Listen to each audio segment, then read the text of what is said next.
मेरे पास एक सवाल है आपके लिए कि कैलाश पर्वत पे कितने लोगों ने आज तक ट्रैवल किया है? किसी ने भी नहीं। ऐसा क्यों है? मतलब no one can go, Everest पे तो चले गए बहुत सारे लोग। No one can go on Kailash why पर्वत। डोंट? कैलाश पे आपको क्यों नहीं गए लोग? पाप से रहित होना पड़ेगा। कोई व्यक्ति आपकी नज़र में है, आपकी जानकारी में, जिसने पूरे जीवन पर्यंत कोई पाप नहीं किया? मैं कह नहीं सकता ऐसे तो कुछ। कैलाश पर्वत पे केवल वही दिव्य आत्मा चला सकती है जिसने पूरे जीवन पर्यंत कोई पाप नहीं किया है, क्योंकि वहाँ भगवान शिव साक्षात अपने परिवार के साथ विद्यमान है आज भी। आज भी आज भी प्रत्यक्ष रूप में। प्रत्यक्ष रूप में है। और इसका यही सबसे बड़ा प्रमाण है कि कोई व्यक्ति वहाँ चढ़ नहीं पाया, जबकि एवरेस्ट की कंपैरिजन में उसकी चोटी की ऊंचाई बहुत कम है। और एवरेस्ट पर कितने पर्वतारोही चढ़ गए हैं कि वो इतना ऊंचा है तब भी, लेकिन 27-28 हजार फीट। वहाँ कोई नहीं चढ़ पाया। वहाँ कोई नहीं चढ़ पाया क्योंकि वहाँ सकारात्मक नकारात्मक ऊर्जाओं का भंडार है।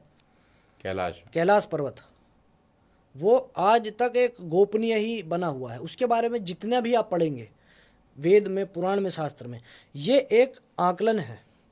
वास्तविकता क्या है, सब अनभिज्ञ है उससे। लेकिन जो ऋषि मुनि तपस्वी वहाँ जाकर उन्होंने साधा है, जो अनुभूति ली है, उन्होंने यही कहा है कि भगवान शिव अपने परिवार के साथ वहाँ साक्षात हैं। और यही उसका सीधा सीधा प्रमाण है कि वहाँ कोई नहीं चढ़ पाया आज तक, क्योंकि वो शक्तियाँ वहाँ अवरोध पैदा करती हैं। आप सोचिए कि जब हमें प्रधानमंत्री जी से मिलना हो, राष्ट्रपति से मिलना हो, हम सीधा मुंह लेकर चले जाएं, हमें जाने दिया जाएगा?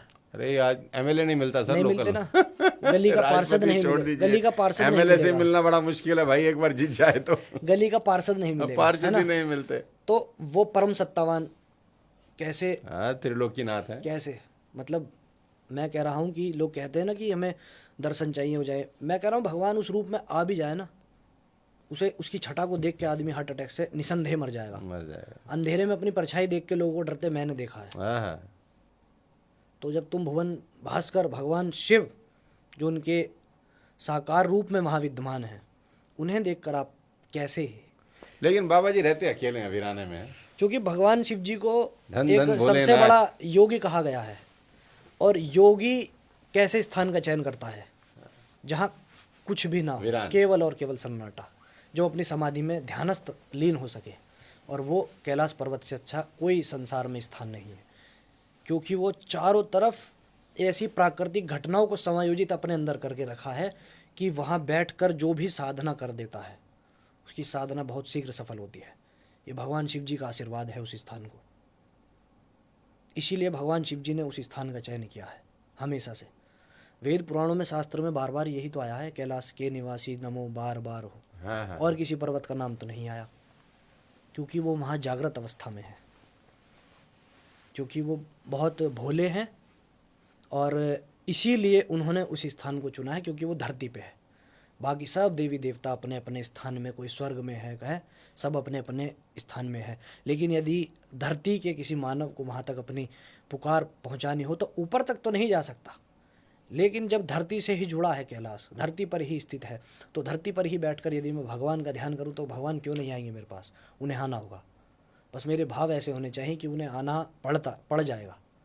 ऐसा नहीं कि मेरे को, मैं बैठा हूँ ध्यान के लिए, मेरा कार्य सिद्ध नहीं हो रहा है, फलाना कोई आके मेरे से कहने लगा कि यार तुम क्या इस योगी की, इस भूत पिशाच के देवता की पूजा करने बैठे हो यार, उधर चलो, नारायण देखो तुम्हें क्या लक्ष्मी की तो प्राप्ति कराएंगे। और व्यक्ति क्या है, सीधा भाग जाता है, चलो यार चलो। भगवान बदल देता है। भगवान बदल देता है, दर बदल देता है, कार्य सिद्ध नहीं हुआ था। हाँ। लेकिन ये नहीं पता वो भूतों का देवता राख में से तुम्हें सोना निकाल कर दे देगा।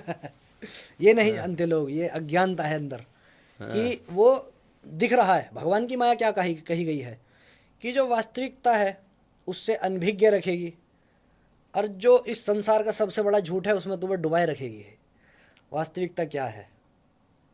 भगवान ही खुद वास्तविकता है, परम सत्तावान ही वास्तविकता है। और माया क्या है? सबसे बड़ी एक ऐसी व्यवस्था जो भगवान की बनाई है कि उसमें सब लोग डूबे रहते हैं। हमें लगता है कि आज हमारे पास घर है, ये हमेशा रहेगा। अच्छा, एक और मेरा आपसे इस बीच बीच में सवाल ये आ गया, ये ऐसा मान्यता है कि, अब ये आप बताओ कि ये सही है कि गलत, कि जब राम जी ने चढ़ाई करी थी लंका पे तो शिवलिंग का निर्माण हुआ था, जी तो कहते हैं रावण खुद आया था पूजा कराने। जी, क्या ये सत्य है? बिल्कुल सत्य बात है, क्योंकि उस समय में भी उनसे बड़ा कोई वैदिक ब्राह्मण नहीं था, पुरोहित नहीं था कोई तो जो रावण पूरे खुद वेद आया था खुद आए शंकर थे जी वो, की खुद आए थे वो उनकी पूजा पूजा करने, कराने, और पुरोहित बनकर, पुरोहित बनकर पुरोहित भगवान बनकर राम को आशीर्वाद दिया उसने आशीर्वाद विजयी दिया भाव था, का। विजयी भव का। क्योंकि और वर्तमान समय में भी कह रहा हूँ मैं आपके चैनल के माध्यम से, पूरे भारतवर्ष में क्या पूरे संसार में उनसे बड़ा कोई वैदिक ब्राह्मण नहीं है आज भी। रावण से बड़ा। आज भी वो उस समय में भी जब उनके वहाँ विभीषण गए तो उन्होंने क्या सुना कि चारों तरफ लंका में वेद मंत्रों के जो है गूंज उठ रही है, राक्षस जिन्हें कहते हैं उनके यहाँ वेद मंत्रों का उद्घोष हो रहा है चारों तरफ। ये तो उनका एक प्रारब्ध था जो उन्हें बोना जो है काटना पड़ा, रावण को और उनके भाई को। ये प्रारब्ध से मिला है उन्हें। इसी महापुराण की बहुत बड़ी कथा है। इसीलिए कहा गया प्रारब्ध रचा पहले पाछे रचा शरीर, और तुलसी चिंता छाड़ दे भजले श्री रघुबीर। ये प्रारब्ध के विषय में हमारे धर्म में कहा गया है। तो प्रारब्ध से कोई नहीं बचता।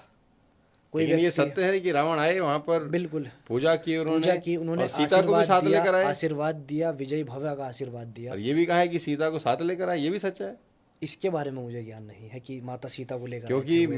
मैंने ऐसा पढ़ा है एक दो जगह, पता नहीं कितना सही है कितना नहीं है, कि जब उनको लेने के लिए गए तो उन्होंने बोला कि मैं तो ऐसे व्यक्ति की पूजा नहीं करा सकता जो सपत्नीक ना हो। तो राम तो पत्नी के साथ है नहीं, तो मैं कैसे उसका उनका क्या बोलते हैं आचार्य बन सकता हूँ, पुरोहित तो बन सकता पुरोहित बन सकता हूँ, तो मैं तो नहीं बन सकता। क्या तो है ना कि जब एक व्यक्ति, ये वर्तमान समय में फॉलो करना चाहिए लोगों को, जैसे नहीं करते अब, जब हम वैवाहित हो जाते हैं, अग्निदेव को साक्षी मानकर जब 7 फेरे लेता है पुरुष और स्त्री, उस समय में क्या होता है कि वो अर्धांगिनी के रूप में स्वीकार करता है। तो हर कार्य उस विवाह के पश्चात दोनों का साथ ही में होना चाहिए। तीर्थ यात्रा पे जाए तो साथ में होनी चाहिए, तभी वो साकार होती है, अन्यथा नहीं। लेकिन वर्तमान में क्या है, स्त्रियां अपने पति का मुख से नाम लेती हैं, यात्रा पर जा रही हैं तो अकेले बैग टांगा केदारनाथ चले गए दोस्तों के साथ, लड़का है तो वो सोशल मीडिया पर कहीं नहीं दिखाएगा कि मैं मैरिड हूँ, ऐसा है। और उस समय से हमें क्या सीखना चाहिए कि रावण जिनका हम आज भी पुतला फूंकता है हमारा समाज, वो उस समय में होकर इतने बड़े दैत्य होकर भी उनके अंदर से वो भाव जागृत था कि मैं इस व्यक्ति की पूजा कैसे कराऊं जो अपनी धर्म पत्नी के बिना है। और वो रावण फिर सीता जी को लेकर आए वहां पर, तो सोचिए, पूजा कराने के पश्चात फिर वापस ले गया। मैं हमेशा एक बात मन में सोचता हूँ और कहता हूँ कि इन सब चीज़ों को एक मनगढ़ंत मानो आप। हर व्यक्ति, कुछ व्यक्ति ऐसे होते हैं वो आपसे ये कहेंगे कि ये छोड़ो ना, ये तो मनगढ़ंत बातें हैं, किसने देखा है, किसने सुना है, किसी ने लिख दिया आपने मान लिया, ठीक है। मैं कह रहा हूँ ठीक है मनगढ़ंत बातें हैं, लेकिन हमें तो कुछ सिखा ही नहीं है ना, हमें तो कुछ सीखने को मिल रहा है ना, तो हमें उन चीज़ों से सीखना चाहिए। और रही बात प्रमाण की, तो हमारे यहाँ हर चीज़ का प्रमाण है, हर चीज़ का प्रमाण मिल जाएगा आपको। आप केवल पढ़ो, पुराण पढ़ो, शिव महापुराण पढ़ो। अब श्रावण मास आ रहा है, उसका फल भी आपको मिलेगा, कुछ चीज़ों का कॉन्सेप्ट भी आपका क्लियर होगा प्रमाण के साथ। क्योंकि वर्तमान समय में धारणा ये है लोगों की, आपने ये बताया तो ये सोर्स क्या है इसका, हम क्यों माने, आपने बताया है ओम नमः शिवाय, आपने मंत्र बताया शिव जी की प्रसन्नता का, हम क्यों माने। उठाओ शिव महापुराण, मिल जाएगा उसमें आपको क्या प्रमाण है उसका, कितना शक्तिशाली मंत्र है वो, क्या आपको दे सकता है, और सही से ना जपा जाए तो क्या आपसे ले सकता है, सब कुछ दिया है उसमें। बस क्या है कमी हमारे अंदर है, हम स्वाध्याय नहीं करना चाहते। हम हर चीज़ का एक इजी पॉइंट ढूंढ लेते हैं कि इसको इजीली कैसे प्राप्त किया जाए। रावण से बड़ा तो कोई क्या बोलते हैं भगवान शिव का उपासक नहीं हुआ, नहीं हो सकता कोई भी, है ना, जिन्होंने अपना शीशे ही चढ़ा के दिए तो 10 बार है। और फिर कौन उनसे ज़्यादा हो सकता है इस संसार में, अब कौन दे सकता है, कोई भी नहीं। 10 बार दे 10 बार जब उन्होंने अपना शीश दिया, वो रुक गए 10वें में, जब शिव जी आ गए खुद माता पार्वती के आग्रह पे, जाओ देवता इसका कार्य सिद्ध करो, अन्यथा ये आप ही के ऊपर लालछन लगेगा। तब भगवान शिव जी वहाँ गए और अपना ध्यान ले उन्हें समर्पित किया, तब वो कहीं जाकर अपने लंका में उन्होंने स्थापित किया वो ध्यान लिंग। तो ऐसी ऐसी कथाएं हैं। श्रावण मास में आप यदि पढ़ोगे ना इन्हें, भी शिव महापुराण है उसे पढ़ो, मैं कह रहा हूँ आनंद से भर जाएगा आपका शरीर। दुनिया भर में देखिए धन दौलत दुनिया कमा रही है, भगवान की कृपा से धन दौलत सब कमा लेंगे, लेकिन ये वास्तविक धन है, इसे और इसे जरूर संचित करो। ये जो धन दौलत है ना शास्त्री, ये तो छूट जाएगा ना, ये साथ जाएगा ना। तो मैंने क्या बताया, भगवान की माया क्या है, वास्तविकता को छुपाए रखेगी और लेकिन जो फालतू फंड के चक्कर में घुसाए अवास्तविकता है रखेगी। उसमें घुसाए रखेगी। तो यही तो माया है, और इसे काट कौन सकता है? केवल और केवल भगवान पे भाव से प्रेम करने वाला व्यक्ति, वही भगवान की अहेतु की कृपा का पात्र बन सकता है, और कोई भी नहीं बन सकता। और उसके लिए क्या करना है? कहते हैं ना कि भगवान की कृपा भगवान की भक्ति से प्राप्त होती है, और भगवान की भक्ति भगवान की कृपा से प्राप्त होती हाँ, हाँ, है। हाँ। दोनों ही एक दूसरे के पूरक हैं, हैं। जैसे आपकी और मेरी आंखें, हाँ, दोनों एक दूसरे के पूरक हैं, दोनों का अपना महत्व है।